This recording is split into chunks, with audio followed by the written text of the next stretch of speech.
മഞ്ഞ് കാരണം ഒന്നും കണ്ടുകൂടാ ഏട്ടാ. 6 മണിയാണേ ഇപ്പോ. എനിക്ക് തോന്നുന്നു ഇപ്പൊ എല്ലായിടത്തും ഇങ്ങനെ ഉണ്ടെന്ന് തോന്നുന്നല്ലേ. നല്ല മഞ്ഞ് കേട്ടോ. നമ്മൾ കഴിഞ്ഞ വീഡിയോയിൽ കാണിച്ചില്ലേ ഞാനിവിടെ വേസ്റ്റ് ബർണർ വെച്ചത്. അപ്പം അതുകൊണ്ട് തന്നെ ഇപ്പം നല്ല യൂസ്ഫുൾ ആണ് കേട്ടോ. അതിൻ്റെ പുകക്കുഴലിന് നല്ല നീളമുണ്ട്. അപ്പം അതുകൊണ്ട് തന്നെ നമുക്കിവിടെ ചുറ്റിനും പുകയാവുന്നോ സ്മെല്ല് അടിക്കുകയോ ഒന്നും ചെയ്യത്തില്ല കേട്ടോ. അപ്പം ഞാൻ ഇന്നലെയൊക്കെ കത്തിച്ചിട്ടുണ്ടായിരുന്നേ. അപ്പം ഞാൻ ഇതിൻ്റെ വേസ്റ്റ് അതായത് ചാരം കാണിച്ചു തരാം കേട്ടോ. അപ്പം ഇങ്ങനെ വന്ന് നമ്മൾ ഇതിനകത്തൊന്നും ഒന്നും കാണാനില്ല, എല്ലാം ചാരമായിട്ട് പോയിട്ടുണ്ട്. ഞാൻ കാണിച്ചു തരാമേ. അതുപോലെ ഇത് തുറന്നു കഴിഞ്ഞാൽ നമുക്ക് കാണാൻ പറ്റും. നേരം വെളുത്ത് വരുന്നതല്ലേ ഉള്ളൂ, അതുകൊണ്ടാണ്. ഇതിൻ്റെ അടിയിൽ ഇനിയിപ്പോൾ ഒരു ട്രേ വാങ്ങിച്ചു വെക്കണം കേട്ടോ. ഞാൻ ചെയ്യണമെന്ന് വെച്ചാൽ ഇപ്പോൾ കാണിച്ചു തരാമേ. ഒരു ബക്കറ്റ് ഇങ്ങനെ വെച്ചു. എന്തെങ്കിലും ഒരു ട്രേ വെച്ചാലും മതി കേട്ടോ. അപ്പം ഞാൻ തൽക്കാലം നിങ്ങളെ കാണിക്കാൻ വേണ്ടി എടുത്തു വെച്ചതാണ് കേട്ടോ. വലിച്ചു അതിന് ഉൾഭാഗം കാണിച്ചു തരാം. ഇതാ നല്ല ക്ലിയർ കാണാമല്ലേ. ഇങ്ങനെയാണ് ഇരിക്കുന്നത്. നമ്മളുടെ ചാരമെല്ലാം ഈ ബക്കറ്റിലേക്ക് വീണിട്ടുണ്ട്.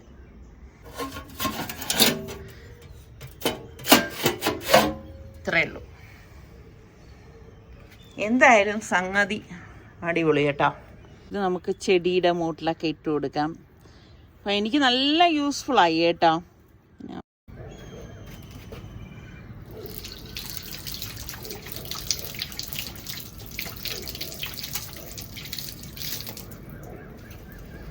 നമ്മുടെ ഈ വീട് വെച്ചപ്പം ഞാൻ നിസാർക്കടുത്ത് പറഞ്ഞ് നമ്മുടെ വീടിൻ്റെ പുറത്തൊരു ഇതുപോലത്തെ തുണി അനക്കുന്ന കല്ല് വെച്ചിട്ടുണ്ട്.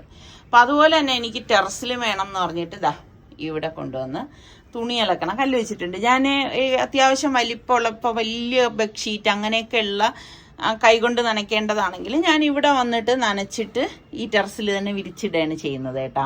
അപ്പം എനിക്ക് നല്ല യൂസ്ഫുള്ളാണ് ഇത്. നല്ല സീനറിയൊക്കെ കണ്ട് എനിക്കിവിടെ നിന്ന് നനയ്ക്കാം. അപ്പം നമ്മുടെ ഈ വീട് എടുത്തു കഴിഞ്ഞാൽ നമ്മുടേത് അത്ര വലിയ ടെറസൊന്നുമല്ല. കാരണം ഓരോരോ പോർഷനായിട്ടാണ് ടെറസിൻ്റെ സ്ഥിതി. ഇവിടെ ഒരു പോർഷൻ, പിന്നെ താഴത്തെ നിലയിൽ അവിടെ കുറേ പോകുന്നുണ്ട്. അപ്പം അങ്ങനെ ഒറ്റയടിക്ക് വലിയൊരു ടെറസായിട്ടല്ല. അപ്പോൾ ആദ്യം തന്നെ നമ്മൾ മനസ്സിൽ കാണണം എന്ത് എവിടെയൊക്കെ വെക്കും എന്നുള്ളത്. അപ്പം നമുക്ക് ഈ നടത്തയ്ക്കും ബാക്കി നമ്മളുടെ തുണി വിരിക്കാനും ഒന്നും ഡിസ്റ്റർബ് ആകാത്ത വിധത്തിൽ വേണം നമ്മൾ ഓരോന്നും സജ്ജീകരിക്കാനായിട്ട്. അപ്പം നിസാറിക്കടുത്ത് പറഞ്ഞിട്ടാണ് ഞാൻ പറഞ്ഞില്ലേ തുണി നനയ്ക്കുന്ന കല്ല് ആ സൈഡിൽ വെച്ചിട്ടുണ്ട്. അത് ഇവിടെ ഒന്നും ബാധിക്കുന്നതല്ല, അത് അവിടെ ഒതുങ്ങിയിരുന്നോളും. പിന്നെ ഇപ്പം നമുക്ക് തീ കത്തിക്കുന്ന ബർണർ ഇതാ ആ ഒരു സൈഡിൽ വെച്ചിട്ടുണ്ട്. അപ്പോൾ അവിടെയും നമ്മളെ അത് ബാധിക്കുന്നതല്ല. പിന്നെ നമ്മളുടെ ഈ സോളാറിൻ്റെത് കണ്ടോ, അതെ ഈ ടാങ്ക് വന്നിട്ട് ഇതുപോലെ കെട്ടി ഇങ്ങനെയാണ് നിർത്തിയിരിക്കുന്നത്. പിന്നെ സോളാറിൻ്റെത് വന്നിട്ട് അതിൻ്റെ മുകളിൽ ആണ് അവിടെ കൊടുത്തിരിക്കുന്നത്. അപ്പോൾ ഇങ്ങനെയൊക്കെയുള്ള മാക്സിമം എല്ലാം ഒതുങ്ങിയിരിക്കത്തക്ക രീതിയിലാണ് ചെയ്തിരിക്കുന്നത്. അല്ലാതെ ടെറസിനെ ഇങ്ങനെ വാരി വലിച്ചെല്ലാം കൂടി പല സ്ഥലങ്ങളിലാക്കി എനിക്കത് ഇഷ്ടമില്ല കേട്ടോ. അപ്പോൾ ടെറസ് മാക്സിമം യൂട്ടിലൈസ് ചെയ്യാൻ പറ്റണം. ഇവിടെ ഞങ്ങളാണെങ്കിൽ സത്യം പറഞ്ഞാൽ ഞാൻ എപ്പോഴും നമ്മളുടെ ഈ വീടിൻ്റെ ടെറസ് യൂട്ടിലൈസ് ചെയ്യുന്ന ഒരാളാണ്. അപ്പോൾ നമ്മുടെ വീഡിയോ കാണുന്ന പലർക്കും അറിയാൻ പറ്റില്ല. അപ്പോൾ നമ്മൾ വീടൊക്കെ വയ്ക്കുമ്പോഴേക്ക് നമ്മൾ വീട്ടുകാരികൾ വേണം നമ്മൾ മനസ്സിലാക്കിയിട്ട് അവരുടെ അടുത്ത് പറഞ്ഞാൽ ഇന്നടുത്ത് വേണം, തുണി നനക്കുന്ന കല്ലിവിടെ വേണം, അല്ലെങ്കിൽ ഒരു പ്ലഗ് പോയിന്റ് വേണം. ഈ ടെറസിൽ പോലും ഞാനിവിടെ ഇവിടെ പ്ലഗ് പോയിന്റ് ഒക്കെ കൊടുത്തിട്ടുണ്ട് കേട്ടോ ഈ സൈഡിൽ. അങ്ങനെ കൊടുക്കാനുള്ള കാര്യം എന്ന് പറഞ്ഞാൽ നമ്മൾ രാത്രിയൊക്കെ ചില സമയങ്ങളിൽ എല്ലാവരും ഉള്ളപ്പോൾ ഗ്രില്ല് ചെയ്യാനൊക്കെ വന്നിരിക്കത്തില്ലേ, അതുപോലെ ആ സമയത്ത് ഇപ്പോൾ ഇൻഡക്ഷൻ കുക്കറൊക്കെ യൂസ് ചെയ്യണമെങ്കിൽ പ്ലഗ് കൊടുക്കാൻ വേണ്ടിയിട്ട് ഇതൊക്കെ മുന്നേ നമ്മൾ കണ്ടിട്ട് പറഞ്ഞ് ഇലക്ട്രീഷ്യൻ വരുമ്പം ഇലക്ട്രിക് പണി ചെയ്യുന്ന കൂട്ടത്തിൽ ചെയ്യിച്ചെടുക്കുന്നതാണ് കേട്ടോ. അപ്പം മാക്സിമം നമ്മൾ യൂട്ടിലൈസ് ചെയ്യാൻ നോക്കുക. ഉള്ള സ്ഥലത്ത് ഉള്ള പരിമിതിയിൽ നിന്നുകൊണ്ട് നമുക്ക് എല്ലാം നമ്മളുടെ കൈവാക്കിൽ എത്തത്തക്ക രീതിയിൽ ചെയ്യുകയാണെങ്കിൽ അടിപൊളിയായിരിക്കും. നമ്മുടെ സൂര്യൻ ഉദിച്ച് ഉയരാൻ പോകുന്നതേ ഉള്ളൂ. ഇന്നിനിയിപ്പോൾ ഞാൻ കാത്തു നിൽക്കുന്നില്ല. ഞാൻ ഈ ചാമ്പൽ കൊണ്ടുപോയിട്ട് ചെടിച്ചട്ടിയിലൊന്നിടാൻ പോവാണേ. അപ്പം ഞാൻ പിന്നെ നേരെ ആ ചാരം എടുത്തില്ലേ, ആ ബക്കറ്റ് വെച്ച് താഴെ വന്ന് ഞാൻ വിചാരിച്ചു ഇപ്പോൾ തന്നെ ചെടികളുടെ മൂട്ടിലേക്ക് ഇട്ട് കൊടുക്കാമെന്ന്. അത് പിന്നത്തേക്ക് ഞാൻ മാറ്റി വെച്ച് കഴിഞ്ഞാൽ പിന്നെ ചിലപ്പോൾ മടി പിടിച്ചു പോകും കേട്ടോ. അപ്പോൾ എല്ലാം നമ്മൾ മടിയില്ലാതെ കയ്യോടെ ചെയ്യുകയാണെങ്കിൽ അത് നന്നായിരിക്കുമല്ലോ. അപ്പോൾ ഇതിനിടയിൽ ഇതിൻ്റെയൊക്കെ കള പറിച്ചിട്ടുണ്ടായിരുന്നു. അപ്പോൾ ഈ ചാരം എല്ലാ ചെടിച്ചട്ടിയിലും ഞാൻ ഇതുപോലെ ഒന്ന് ഇട്ട് കൊടുത്തിട്ട് ആ മണ്ണൊന്ന് ഇളക്കി ഇട്ട് കൊടുക്കുകയാണ് ചെയ്യണത് കേട്ടോ. ശരിക്കും പറഞ്ഞാൽ ചാരം നല്ല ഈ പൂക്കളൊക്കെ ഉള്ള ചെടികളാണെങ്കിൽ പൂവിടാൻ ചാരം ഇട്ടാൽ നല്ലതാണെന്നൊക്കെ പറയണ കേട്ടിട്ടില്ലേ. അപ്പോൾ എനിക്കിപ്പം ഇത്രയും ചാരം കിട്ടിയിട്ടുണ്ട്. അതുകൊണ്ട് തന്നെ നമുക്ക് അത് വേസ്റ്റ് ആവാതെ ഇതുപോലെ ചെടികളുടെ മൂട്ടിലിട്ട് അതിനൊരു വളമാവുകയും ചെയ്യും. നമ്മളുടെ ആ ഒരു വേസ്റ്റ് കത്തിപ്പോവുകയും ചെയ്യും. അപ്പോൾ എനിക്കിത് ഭയങ്കര ഒരു ഉപകാരമായിട്ട് തോന്നിയിട്ടുണ്ട് കേട്ടോ. അപ്പോൾ ഞാനിതെല്ലാം ഇളക്കി മറിച്ചൊക്കെ ഇടണം കേട്ടോ. ഇപ്പോൾ പിന്നെ ഇങ്ങനത്തെ ഒരു കാലാവസ്ഥ ആയത് കാരണം നമ്മളിങ്ങനെ ഇളക്കുമ്പോഴേക്ക് കൊതുകൊക്കെ ഉണ്ട് കേട്ടോ. അത്യാവശ്യം കൊതുകൊക്കെ ഇങ്ങനെ പറന്ന് നടക്കുന്നുണ്ട്. അപ്പം ഈ ബോഗൻവില്ലയിൽ ഇപ്പം കുറച്ച് ദിവസമായിട്ട് അധികം പൂവിടുന്നില്ല കേട്ടോ. എന്താണെന്ന് എനിക്ക് അറിഞ്ഞൂടെ, ചിലപ്പോൾ ക്ലൈമറ്റിൻ്റെതായിരിക്കാം. ഇപ്പം അത്യാവശ്യം നല്ല ചൂടാണല്ലോ. ഇതിപ്പോൾ ഡിസംബർ മാസം ആണെങ്കിലും ഒരു തണുപ്പ് രാവിലെ, അതായത് മഞ്ഞും എല്ലാം ഉണ്ട്. പക്ഷേ വെയിൽ വന്നു കഴിഞ്ഞാൽ, സൂര്യൻ ഉദിച്ചു കഴിഞ്ഞാൽ നല്ല ചൂടാണ് കേട്ടോ. അപ്പം എല്ലായിടത്തും ഇങ്ങനെ തന്നെ ആണോ ക്ലൈമറ്റ് എന്നുള്ള കാര്യമൊന്നും അറിയത്തില്ല. എന്തായാലും ഞാൻ നമ്മളുടെ ചൈന ഡോളിലും കുറച്ചൊക്കെ ഇട്ട് കൊടുത്തു. ചൈന ഡോളാണെങ്കിൽ ഇതാ കണ്ട ഒരുമാതിരി പഴുത്തതുപോലെയാണ് ഇലകൾ ഇരിക്കുന്നത്. അപ്പം ഈ ബോഗൻവില്ലയിൽ നിന്നൊക്കെ ഉള്ള ഇലകൾ ഇങ്ങനെ പറന്ന് കിടക്കണുണ്ട്. അപ്പം ഞാൻ ചെയ്യണം എങ്ങനെയെന്നറിയാവോ, ഇതിപ്പോൾ ഉണങ്ങിയ ഇലകളല്ലേ, എല്ലാം നമുക്കറിയാലോ, അല്ലാതെ ഇതിൽ അഴുക്കോ കാര്യങ്ങളോ ഒന്നുമില്ല, വെറും ഇലകൾ മാത്രമാണ്. അപ്പം ഈ ഉണക്ക ഇലകൾ ഞാൻ ഈ ചെടിച്ചട്ടിക്കകത്തേക്ക് ഞാനൊന്ന് ഇട്ട് കൊടുക്കണേ. ഈ ഉണങ്ങിയ ഇലകളും വളരെ നല്ല വളമാണ് കേട്ടോ. അപ്പം ഞാൻ അതെന്തിനു നമ്മൾ വേസ്റ്റാക്കി കളയണം, അതൊന്നും വേസ്റ്റാക്കി കളയാനായിട്ടൊന്നുമില്ല. അപ്പം ഞാൻ അതെല്ലാം ഇട്ട് കൊടുത്ത ശേഷം ബാക്കിയിരിക്കുന്ന ആ ഒരു ചാമ്പലും കൂടി ഈ റോസയുടെ മൂട്ടിലെല്ലാം ഇട്ട് കൊടുക്കണം. അത്യാവശ്യം ഈ എല്ലാ ചെടിച്ചട്ടിയിലും, നമ്മുടെ ഈ വീട്ടിലിരിക്കുന്ന എല്ലാ ചെടിച്ചട്ടിയിലും എനിക്കിടാനായിട്ടുള്ള ചാരം കിട്ടി എന്നുള്ളതാണ് വാസ്തവം കേട്ടോ. എനിക്ക് ഭയങ്കര ഇഷ്ടപ്പെട്ടു. പറഞ്ഞാലും തീരത്തില്ല കേട്ടോ. ഞാൻ ഇവിടെ നമ്മുടെ പിച്ചി ആണെങ്കിലും ഈ ചൂടായതുകൊണ്ടാണ് കേട്ടോ അത്ര ഇങ്ങനെ ഉണങ്ങി കിടക്കണം. ആ പിച്ചി എന്നുള്ള ഇലകളാണ് ആ താഴെ ഉണങ്ങി കിടക്കണത്. കഷ്ടമല്ലേ. സത്യം പറഞ്ഞാൽ രാവിലെയും വൈകുന്നേരം ഇതിനൊക്കെ വെള്ളം ഒഴിച്ചു കൊടുക്കുന്നതാണ്. എങ്കിൽ പോലും അത്ര ചൂടാണ് ഇവിടെ. പിന്നെ അതൊക്കെ കഴിഞ്ഞ് വന്നിട്ട് ഞാൻ കയ്യും കാലും ഒക്കെ കഴുകിയിട്ട് ഇവിടെ വന്നിരുന്നു. ഇനിയിപ്പം ഇങ്ങനെയുള്ള പണികൾ ഞാൻ മതിയാക്കി കേട്ടോ. അപ്പം ഫാബിയോളെ എനിക്ക് ചായ ഇട്ടുകൊണ്ട് വന്നു. അപ്പം കുറച്ച് നേരം ഇങ്ങനെ ഇരിക്കുമ്പം ഭയങ്കര ഒരു സന്തോഷമാണ് കേട്ടോ. അപ്പം നമ്മൾ കുറച്ച് നേരം ഇതുപോലെ എന്തെങ്കിലുമൊക്കെ സൊറയൊക്കെ പറഞ്ഞ് ഇരിക്കും. അവിടെ അപ്പുറത്ത് കിളികളൊക്കെ ഇങ്ങനെ സൗണ്ടൊക്കെ ഉണ്ടാക്കി നടക്കുന്നുണ്ട്. ഈ രാവിലെയുള്ള ഒരു കാലാവസ്ഥ എന്ന് പറഞ്ഞു കഴിഞ്ഞാൽ എല്ലാവർക്കും നല്ല എനർജി കിട്ടുന്ന ഒരു ടൈം ഏതാണെന്ന് എൻ്റെ അടുത്ത് ചോദിച്ചു കഴിഞ്ഞാൽ ഞാൻ പറയും രാവിലെ തന്നെയാണെന്ന്. കാരണം നമ്മളൊരു 4:45-5 മണിക്കൊക്കെ എഴുന്നേറ്റ് കഴിഞ്ഞാൽ നമുക്ക് ഒരുപാട് സമയം നമുക്കായിട്ട് നീക്കി വെക്കാൻ കിട്ടും എന്നുള്ളതാണ് വാസ്തവം കേട്ടോ. പിന്നെ ഇവിടെ സംബന്ധിച്ച് കുട്ടികളെ സ്കൂളിൽ ഇവിടെ അങ്ങനെയുള്ള ധൃതികളും കാര്യങ്ങളും ഒന്നുമില്ല. എന്നാലും നമ്മളുടേതായിട്ടുള്ള കാര്യങ്ങൾ ചെയ്ത് തീർക്കാൻ അത്യാവശ്യം നല്ല തിരക്ക് തന്നെയാണേ.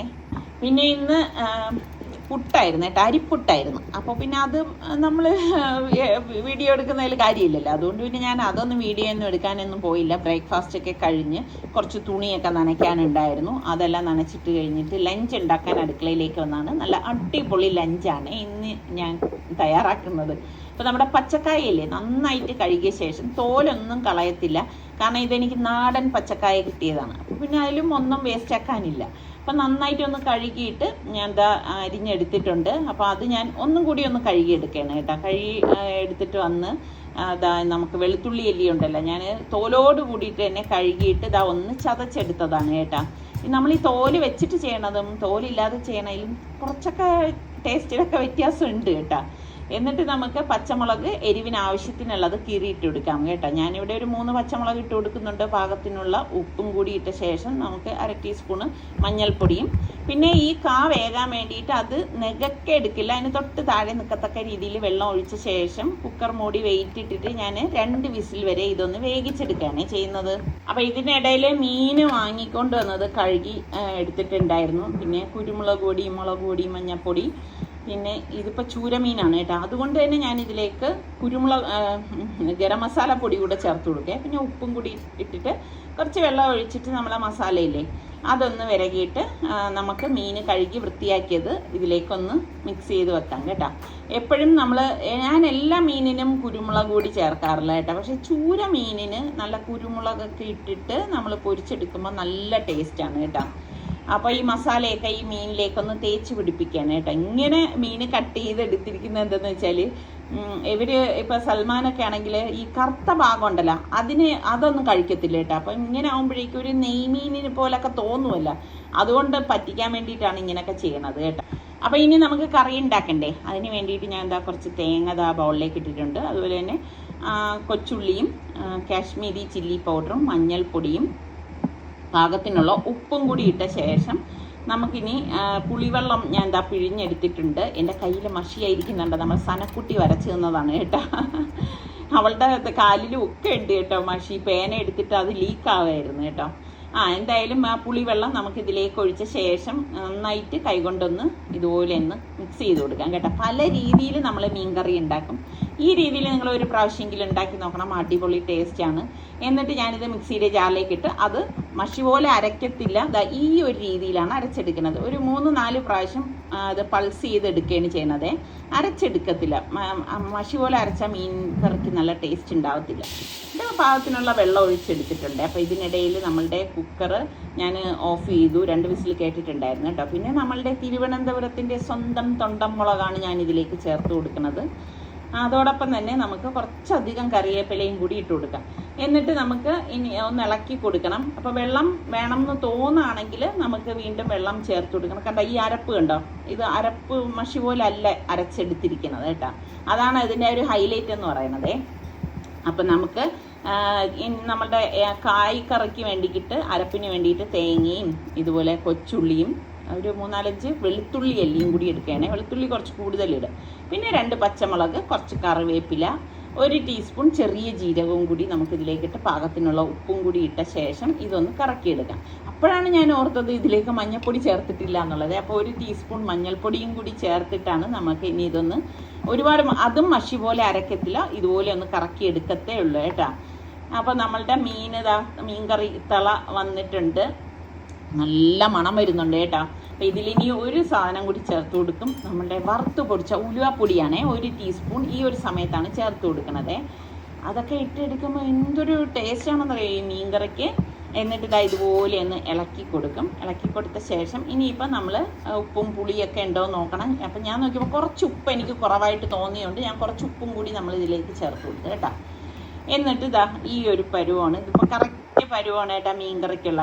എന്നിട്ട് ഞാനിവിടെ ചൂര മീനിൻ്റെ തലയാണ് ഇട്ട് കൊടുക്കുന്നത്. പിന്നെ നമുക്ക് ആവശ്യത്തിനുള്ള മീൻ കഷ്ണങ്ങളും കൂടി നമുക്കിത് ഇതിലേക്ക് ഇട്ട് കൊടുക്കാം. ഇനി നമുക്ക് വേറൊന്നുമില്ല, ഇത് നമുക്കൊന്ന് മീൻ കഷ്ണങ്ങളൊക്കെ ഞാനൊന്ന് ഒതുക്കി കറിക്കുള്ളിലേക്ക് ആക്കി വെച്ച് കൊടുത്താണ് കേട്ടോ. ഇനി നമുക്ക് മൂടി വെച്ചിട്ട് അതൊന്ന് വേവിച്ചെടുക്കാം. അപ്പോൾ സ്റ്റീം പോയ ശേഷം ഞാൻ കുക്കർ ഒന്ന് തുറന്നിട്ടുണ്ട്. അപ്പോൾ ചെറിയ ഐറ്റംസൊക്കെ ഉണ്ടാക്കാൻ, അതായത് ഇപ്പോൾ 2 കായൊക്കെ ഉണ്ടാക്കാൻ ചെറിയ കുക്കറാണ് എപ്പോഴും നല്ലത്, അതാകുമ്പോൾ പെട്ടെന്ന് വെന്ത് കിട്ടും. അപ്പോൾ ഓരോ കുക്കറിനും അതിൻ്റേതായ ഉപയോഗങ്ങളും ഉണ്ട് കേട്ടോ. അപ്പം ഞാൻ അതിലേക്ക് നമ്മൾ ഈ അരച്ചിരിക്കുന്ന അരപ്പുണ്ടല്ലോ അത് ഇതുപോലെ ഇട്ട് കൊടുത്ത ശേഷം എല്ലാം ചേർത്തിട്ട് ഇനിയിപ്പം നമുക്ക് ഇതൊന്ന് ഇളക്കി കൊടുക്കാം കേട്ടോ. അപ്പം കറക്റ്റ് പരുവാണ്, നിങ്ങൾക്ക് കാണുമ്പോൾ തന്നെ മനസ്സിലാവും. നല്ല അടിപൊളി കായ്ക്കറിയാണ് കേട്ടോ. അപ്പം നിങ്ങൾ ഉണ്ടാക്കാത്തവരുണ്ടെങ്കിൽ ഈ രീതിയിൽ നിങ്ങൾ ഉണ്ടാക്കി നോക്കണം. നമ്മൾ മുളക് പൊടിയൊന്നും ചേർക്കത്തില്ലേ. അപ്പം ഞാനത് ഒന്ന് തിളച്ചപ്പോഴേക്ക് മൺചട്ടിയിലേക്കൊന്ന് മാറ്റി കൊടുക്കുന്നുണ്ട് കേട്ടോ. മാറ്റി കൊടുത്ത ശേഷം അത് വീണ്ടും ഒന്ന് ആ മൺചട്ടിയിൽ വെച്ച് ഒന്ന് ചൂടാക്കും കേട്ടോ. അതുകൊണ്ടാ കറക്റ്റ് പരുവം. ആ ഒരു കളറൊക്കെ നോക്കിക്കേ, നല്ല അടിപൊളിയല്ലേ. അപ്പോൾ ഈ സമയം നമ്മളുടെ മീൻകറി റെഡി ആയിട്ടുണ്ട്. അപ്പോൾ ഞാൻ ഒന്ന് ഒതുക്കി കൊടുക്കേണേ. എപ്പോഴും മീനൊക്കെ കറി ഉണ്ടാക്കുമ്പോൾ ശ്രദ്ധിക്കേണ്ട കാര്യം, ഒരുപാട് അങ്ങ് ഗ്യാസ് ഓൺ ചെയ്ത് വെച്ച് അതിനെ തിളപ്പിച്ച് അങ്ങനെ റെഡിയാക്കി എടുക്കണ്ടേ. ഒരു 5 മിനിറ്റിനുള്ളിൽ തന്നെ ആ കറി ഓഫ് ചെയ്യണം, എങ്കിൽ മാത്രമേ മീൻ കറിക്ക് നല്ല ടേസ്റ്റ് ഉണ്ടാവത്തുള്ളൂ കേട്ടോ. മീനിൻ്റെ ആ ഒരു രുചി അപ്പോഴേ കിട്ടത്തുള്ളൂ. അപ്പോൾ ഇതിനിടയ്ക്ക് ചോറ് റെഡി ആയപ്പോഴേക്കും ഞാൻ ചോറൊന്ന് ഊറ്റിയെടുത്തിട്ടുണ്ട് കേട്ടോ. ചോറുണ്ടാക്കണതിൻ്റെയൊക്കെ വീഡിയോ ഞാൻ ഇതിനു മുൻപ് ഒരുപാട് പ്രാവശ്യം കാണിച്ചിട്ടുള്ളതുകൊണ്ട് പിന്നെ അതൊന്നും അങ്ങനെ എടുക്കാനൊന്നും പോയില്ല. അപ്പോൾ ചോറ് ഞാനൊന്ന് മാറ്റി വെക്കുകയാണ്. അപ്പം നമുക്കിനി ഇപ്പോൾ കായ്ക്കറിയിലേക്കൊന്ന് താളിച്ചിടാമേ. വെളിച്ചെണ്ണയിൽ തന്നെ നമ്മളെ താളിച്ചൊഴിക്കണം. എണ്ണ ഒഴിച്ചിട്ട് വറ്റൽമുളകും കടുകും വറ്റൽമുളകും പിന്നെ കുറച്ചധികം കറിവേപ്പിലയും കൂടി നമുക്കിതിലേക്ക് ഇട്ട് കൊടുക്കാം. ഇനി നമുക്ക് ഈ താളിച്ചത് ഇതാ ഈ കറി ഒന്ന് തിളച്ചിട്ടുണ്ട്. അപ്പം ഞാൻ ഗ്യാസ് ഓഫ് ചെയ്ത ശേഷം ഇതാ നമ്മുടെ താളിപ്പ് ഇതിലേക്ക് ഒഴിച്ചു കൊടുക്കാം കേട്ടോ. താളിച്ചൊക്കെ ഒഴിക്കും അടിപൊളിയുമാണോ കേട്ടോ, ഭയങ്കര രുചിയാണ്. ഈ ശരിക്കും പറഞ്ഞാൽ ഈ ഒരു കായ്ക്കറിയും കരുവാടും ഉണക്കമീനില്ലേ അതുണ്ടെങ്കിൽ തന്നെ അടിപൊളിയായിട്ട് ഊണ് കഴിക്കാം കേട്ടോ. അപ്പം ഈ കറി നിങ്ങൾ ഉണ്ടാക്കാത്തവരുണ്ടെങ്കിൽ നിങ്ങളൊന്ന് ട്രൈ ചെയ്ത് നോക്കണം കേട്ടോ, സൂപ്പർ ടേസ്റ്റാണേ. അപ്പോൾ ഇതിൻ്റെ ഇടയിൽ ഇതാ നമ്മളുടെ മീൻകറി തിള വന്നുകൊണ്ടിരിക്കുകയാണ്. അപ്പം ഞാൻ അതൊന്ന് ഒതുക്കി കൊടുത്തിട്ട് ഞാൻ ഓഫ് ചെയ്തിട്ടില്ലായിരുന്നു കേട്ടോ. അപ്പം എന്താ മീൻകറി ഇതാ ഇളക്കി ഇനിയിപ്പോൾ ഓഫ് ചെയ്യുന്ന പരുവം ഇതാ മീനൊക്കെ കഷ്ണങ്ങളൊക്കെ വെന്ത് വന്നിട്ടുണ്ട്. ഇപ്പോൾ ഒരു 5 മിനിറ്റ് ആയിട്ടില്ല കേട്ടോ. അപ്പം ഞാൻ അടച്ചു വെച്ചിട്ട് ഗ്യാസ് ഓഫ് ചെയ്ത് കൊടുത്തു കേട്ടോ. അപ്പം കറി രണ്ടും ആയിട്ടുണ്ട്. ഇനി മീൻ പൊരിച്ചാൽ മാത്രം മതി. ഇപ്പം ഞാൻ വെളിച്ചെണ്ണ പാനിലേക്ക് ഒഴിച്ചു. എന്നിട്ട് നമ്മൾ മസാല പുരട്ടി, ഞാൻ എപ്പോഴും മസാല ആദ്യം പുരട്ടി വെച്ചിട്ട് അതങ്ങ് ഫ്രിഡ്ജിലേക്ക് വെക്കും, ഫ്രീസറിലല്ല ഫ്രിഡ്ജിൽ വെച്ചിട്ട് ഈ പൊരിക്കുന്ന ടൈമാണ് അത് പുറത്തേക്ക് എടുത്തിട്ട് ഇതാ ഇതുപോലെ എണ്ണയിലേക്ക് ഇട്ടിട്ട് പൊരിച്ചെടുക്കുന്നത് കേട്ടോ. പിന്നെ നമ്മൾ കുറച്ചധികം കറിവേപ്പിലയും കൂടി ഇതിലിട്ടിട്ട് തിരിച്ച് മറിച്ചിട്ട് എടുക്കുക. സാധാരണ നമ്മൾ എങ്ങനെയാണോ പൊരിച്ചെടുക്കുന്നത് ആ രീതിക്ക് തന്നെ എടുക്കുകയാണ് ചെയ്യുന്നത്. പിന്നെ എപ്പോഴും ഊണ് കഴിക്കുന്നതിന് ആ ഒരു തൊട്ട് മുൻപ് മാത്രമേ ഞാനിങ്ങനെ മീനൊക്കെ ഉണ്ടെങ്കിൽ പൊരിച്ചെടുക്കാറുള്ളൂ. നേരത്തെ പൊരിച്ച് വെച്ച് കഴിഞ്ഞാൽ എനിക്കെന്തോ അതെന്തോ ഒരു തൃപ്തികേടാണ് കേട്ടോ. എന്നെപ്പോലെ അങ്ങനെ തൃപ്തികേടുള്ളവരൊക്കെ ഉണ്ടെങ്കിൽ പറ കേട്ടോ. അപ്പം ഒരു സൈഡ് റെഡിയാപ്പം അതൊക്കെ ഒന്ന് മറിച്ചിട്ട് കൊടുക്കാം. പിന്നെ ഇപ്പം സൽമാൻ ഓഫീസിൽ പോകുന്നതിന് ജസ്റ്റ് മുൻപാണ് ഞാൻ ഇത് ഫുഡെല്ലാം റെഡിയാക്കിയിട്ട് അവൻ ഭക്ഷണം കഴിച്ചിട്ടാണ് പോകുന്നത് കേട്ടോ. അപ്പോൾ അങ്ങനെ നമ്മളുടെ ഇന്നത്തെ ലഞ്ചെന്ന് പറയുന്നത് ഇതാണ്. ഇഷ്ടപ്പെട്ടെങ്കിൽ പറയണേ ഏത് കറിയാണെന്ന്.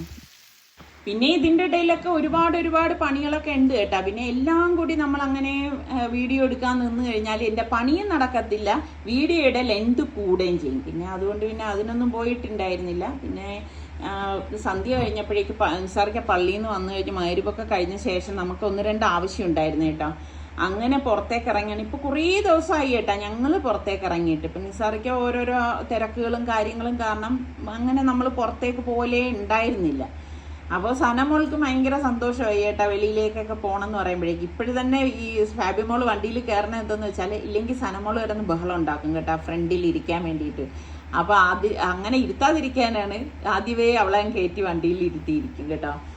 അപ്പം ഇനിയിപ്പം ഈ പറഞ്ഞ മാതിരി എനിക്കാണെങ്കിൽ ഇങ്ങനെ ഈ രാത്രി പുറത്തു പോകുന്നതിനോട് വലിയ താല്പര്യമൊന്നുമില്ല. പിന്നെ നമ്മളുടെ ഈ ആവശ്യങ്ങളാകുമ്പോഴേക്ക് എല്ലാ ജോലികളും കഴിഞ്ഞ് ഈ ഒരു സമയത്തൊക്കെ ഓരോ കാര്യങ്ങളൊക്കെ നടക്കത്തുള്ളൂ. പിന്നെ നിസാറിക്കായും ഒത്തു കിട്ടണമല്ല. അപ്പം അതുകൊണ്ടാണ് ഈ പല കാര്യങ്ങൾ പെൻഡിങ്ങിലങ്ങ് ആയി പോണത്. പിന്നെ ഇതുപോലെയൊക്കെ ഇറങ്ങുന്ന സമയത്ത് നമുക്ക് എന്തെങ്കിലുമൊക്കെ ചെയ്ത് തീർക്കേണ്ട കാര്യങ്ങളുണ്ടെങ്കിൽ ഇതെല്ലാം കൂടി ഒരുമിച്ച് ചെയ്യാനേ നോക്കത്തുള്ളൂ കേട്ടോ. റോഡിലാണെങ്കിൽ വലിയ റഷും കാര്യങ്ങളും ഒന്നും ഇല്ല. ഇപ്പം ഈ ഒരു സമയമല്ലേ, അതുകൊണ്ട് തന്നെ വലിയ തിരക്കും കാര്യങ്ങളൊന്നും ഇല്ലായിരുന്നു. പിന്നെ അങ്ങനെ പോയ കാര്യങ്ങളെല്ലാം നടത്തി കഴിഞ്ഞ് വന്നപ്പോഴേക്ക് രാത്രിയായി കേട്ടോ. അപ്പോഴേക്ക് പിന്നെ നിസാറിക്ക് പറഞ്ഞു ഇന്ന് എന്നാ പുറത്തുനിന്ന് ഫുഡ് കഴിക്കാമെന്ന് പറഞ്ഞു. ഞാൻ പറഞ്ഞു വീട്ടിൽ മീൻകറി ഇരിപ്പുണ്ട്, ഗോതമ്പ് കൂട്ട് വേണമെങ്കിൽ ഉണ്ടാക്കാമെന്ന് പറഞ്ഞു. അപ്പം നിസാറിക്ക പറഞ്ഞ് എനിക്കെന്നാൽ മീൻകറിയും ഗോതമ്പ് മുട്ടും മതി, നിങ്ങൾ വാങ്ങി കഴിക്കാമെന്ന് പറഞ്ഞു. അങ്ങനെ ഇപ്പം ഞങ്ങൾ കഴിക്കാനായിട്ട് വന്നാൽ നിസാറിക്കൊക്കെ അങ്ങനെ നിർബന്ധങ്ങളൊന്നും ഇല്ലാത്ത ഒരാളാണെന്ന് ഞാൻ എപ്പോഴും പറയത്തില്ലേ. സനക്കുട്ടി ഇരിക്കുന്നത് നോക്കിക്കേ, പിന്നെ സനക്കുട്ടിക്കും ഒരു ചേഞ്ച് ആയിക്കോട്ടെ എന്ന് ഞങ്ങൾ വിചാരിച്ചു കേട്ടാ. അങ്ങനെ ഞങ്ങൾ രണ്ടുപേരും മാത്രമേ സൂപ്പ് കുടിക്കത്തുള്ളൂ. നിസാറിക്കൊക്കെ ഈ സൂപ്പൊന്നും ഇഷ്ടമുള്ള ആളൊന്നും അല്ല. അപ്പം നമ്മളിതാ സൂപ്പ് വാങ്ങിച്ചു. ഇപ്പം സനക്കുട്ടി അവിടെ നിന്ന് വിളിക്കുന്നുണ്ട് കേട്ടോ സൂപ്പ് കുടിക്കാനായിട്ട്. ഇപ്പം ശരിക്കും പറഞ്ഞാൽ ഒരുപാട് ദിവസം എന്ന് വെച്ചാൽ കുറേ ദിവസമായി ഞങ്ങളിങ്ങനെയൊക്കെ വന്നിട്ട് കേട്ടോ. അപ്പോൾ നിസാറിക്ക പുഡിങ്ങാണ് വാങ്ങിയത്. നിസാറിക്ക വേറെ കഴിക്കാനൊന്നും ഓർഡർ കൊടുത്തില്ല. നിസാറിക്കക്ക് ഈ ഒരു ബ്രെഡ് പുഡിങ് മാത്രം മതി എന്ന് പറഞ്ഞു. അത് കൊടുത്തപ്പോൾ സനക്കുട്ടി കഴിച്ചില്ല കേട്ടോ. അപ്പം സൂപ്പ് മതി എന്ന് പറഞ്ഞു. ഇങ്ങനെ ആവി പറക്കണതൊക്കെ കണ്ടപ്പോഴേക്കും അവൾക്ക് അതിലെന്തോ ഒരു കൗതുകം തോന്നിയിട്ടാണ് നേരെ സൂപ്പ് കുടിക്കാനായിട്ട് വന്നത് കേട്ടോ. പിന്നെ നമ്മൾ വേറൊന്നും ഓർഡർ ചെയ്തൊന്നുമില്ല. ഇപ്പം എനിക്കും ഫാബിമോൾക്കും കൂടി ഇതേ ഈ നൂഡിൽസ് ഇത് ഒരു ബൗൾ തന്നെ ഞങ്ങൾക്ക് 2 പേർക്ക് കഴിച്ചാലും പിന്നും ബാക്കി വരും കേട്ടോ. അങ്ങനെ ഈ ഒരു ബൗൾ നൂഡിൽസ് മാത്രമേ വാങ്ങിയുള്ളൂ. പിന്നെ അത് ഞങ്ങൾ 2 പേരും കൂടി കഴിക്കുകയാണ് ചെയ്തത് കേട്ടോ. പിന്നെ കഴിച്ചു കഴിഞ്ഞപ്പോഴേക്ക് എന്തായാലും ചായ കുടിക്കണമല്ലോ, അപ്പം ചായയും കൂടി പറഞ്ഞു. പിന്നെ സൽമാൻ ഉള്ളത് പാഴ്സൽ വാങ്ങിക്കുകയാണ് ചെയ്തത് കേട്ടോ. സൽമാൻ വരുമ്പോഴേക്കും ഒത്തിരി ലേറ്റാവും. അപ്പം ഇനിയിപ്പം നിസാറിക്കാക്ക് ഇനി വീട്ടിൽ പോയിട്ട് പുട്ടും മീൻകറി മതി എന്ന് പറഞ്ഞ് അങ്ങനെ സനക്കുട്ടി നോക്കിക്കേ അവിടെ നിന്ന് ഇങ്ങനെ അവൾക്ക് വെള്ളം വേണമെന്ന് പറഞ്ഞു. അവളുടെ ഗ്ലാസും ഫ്ലാസ്കിൽ വെള്ളവും ഞങ്ങൾ എപ്പോഴും ബാഗിൽ കരുതിയിരിക്കും കേട്ടോ. അപ്പോൾ അതിൽ നിന്നാണ് അവൾക്ക് ഒഴിച്ചു കൊടുത്തത്. അപ്പോൾ അവളിങ്ങനെ ഹാപ്പി ആയിട്ട് നിന്ന് കുടിക്കുകയാണ് കേട്ടോ. അപ്പോൾ അതൊക്കെ കഴിഞ്ഞിട്ട് പിന്നെ നമ്മളിതാ ഇനിയിപ്പോൾ വേറൊന്നുമില്ല, നേരെ വീട്ടിലേക്ക് പോകണം. അപ്പം ഇതൊക്കെയാണ് നമ്മളുടെ ഇന്നത്തെ വിശേഷങ്ങൾ എന്ന് പറയുന്നത്. സത്യം പറഞ്ഞാൽ ഓരോ ദിവസവും 24 മണിക്കൂർ പോരാ എന്ന് തോന്നിപ്പോകും കേട്ടോ, എൻ്റെ ഒരു കാര്യം എടുക്കുകയാണെങ്കിൽ. കാരണം ഒരുപാട് കാര്യങ്ങളിൽ കൂടി കടന്നു പോകുന്ന ഒരാളാണ് ഞാൻ. പിന്നെ അതിൽ വളരെ കുറച്ച് കാര്യങ്ങളെ നമ്മൾ വീഡിയോയിൽ ഉൾപ്പെടുത്തുന്നുള്ളൂ. അപ്പോൾ നമുക്കിനി അടുത്ത് നല്ല റെസിപ്പിയോ വ്ളോഗായിട്ടൊക്കെ കാണാം. അതുവരയ്ക്കും എല്ലാവർക്കും ബൈ.